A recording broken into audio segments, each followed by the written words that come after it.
पैसा भारत में कमा रहे हैं, नौकरी जनरेट कर रहे हैं अमेरिका में। अडानी ने वहां नौकरियां पैदा करने का जिक्र किया है, इन्वेस्टमेंट का जिक्र किया है। यानी गौतम अडानी के पास भारत के पोर्ट्स हैं, एयरपोर्ट्स हैं, इन्वेस्टमेंट है। गौतम अडानी ने देश में कहां कहां इन्वेस्टमेंट किया है किसी से छिपी नहीं, लेकिन कितना रोजगार उत्पन्न किया इसका आंकड़ा मोदी सरकार को जारी करना चाहिए, क्योंकि वो कह रहे हैं कि वो अमेरिका में रोजगार जनरेट करेंगे अमेरिका के लोगों के लिए। अब इसी को लेकर बकायदा जो है सम्मन जारी हुए थे, देखिए आपकी स्क्रीन पर। और सम्मन एक बार नहीं 2 बार जारी हो चुके हैं। ये खबर तो ये बताती है भारत की लॉ मिनिस्ट्री ने इस तरह के सम्मन को अडानी को डिलीवर नहीं किया, और ये खबरें छपी नहीं, और ये खबरें दबा दी गई। अडानी का ऑफर अब कोर्ट को अच्छा लगा है, इस तरह की खबरें भी आ रही हैं। जी हां, कोर्ट को अडानी का ऑफर अच्छा लगा है, मामला रफा दफा हो सकता है, मगर अभी तक अडानी पर चार्जेस कायम, बाइज्जत बरी नहीं हुए। अडानी अभी भी वहां की कोर्ट के लिए आरोपी है। अमेरिका अभी भी अडानी पर वही आरोप उन पर कायम है। अडानी ये शर्त रख रहे हैं कि अगर आप इतना पैसा लेते हैं तो मैं आपके देश में इन्वेस्टमेंट कर दूंगा, जॉब क्रिएट कर दूंगा।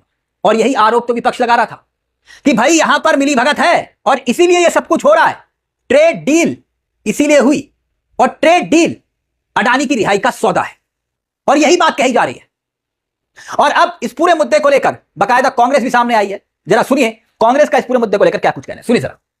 खबरों के मुताबिक अमेरिका में अडानी पर जो फ्रॉड का केस चल रहा है वो खत्म हो सकता है।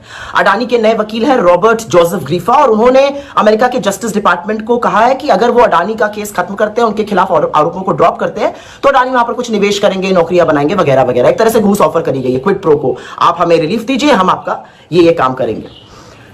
लेकिन कमाल की बात और कितनी बड़ी विडंबना यह है कि अडानी के ऊपर जो केस अमेरिका में चल रहा है वो क्या है, वो ये है कि अडानी ने हिंदुस्तान में सोलर प्रोजेक्ट्स के लिए अधिकारियों को घूस दी, करीब $250 मिलियन की, और यह पैसा अमेरिका के निवेशकों का था।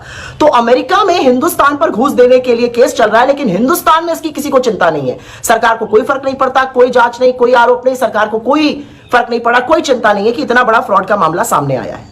लेकिन इससे कुछ बातें बिल्कुल साफ हो जाती हैं, क्योंकि अब समझ में आ रहा है कि नरेंद्र मोदी अमेरिका के सामने नतमस्तक क्यों है। यानी शंका क्यों है, इधर 2-3 महीने पहले ट्रेड डील होती है, उधर गौतम अडानी अमेरिका में इस तरह की पेशकश रखते हैं, और खबर यह आती है कि मामला रफा दफा हो सकता है। और न्यूयॉर्क टाइम्स की यह खबर, तो यह संजोग है या प्रयोग है, जरा सोच कर देखिए दोस्तों। टाइमिंग गजब की है। प्रधानमंत्री अब विदेश की यात्रा पर निकल गए, हालांकि उनका कोई लेना देना नहीं है इस पूरी मामले को लेकर, लेकिन प्रधानमंत्री अमेरिका क्योंकि नहीं जा रहे इसलिए नहीं लेना देना। आप अगर राजनीतिक तौर पर देखें तो अब भारत के भीतर यह बड़ा मुद्दा बन सकता है। देश की होनहार मीडिया इस पूरे मामले को दबा देगी। क्यों दबाएगी आपको मालूम है, क्यों नहीं दिखाया जा रहा यह भी आपको मालूम है। लेकिन राहुल गांधी लगातार हर मंच पर गौतम अडानी को लेकर लगातार सवाल उठाते हुए आए। आप याद करिए सबसे पहले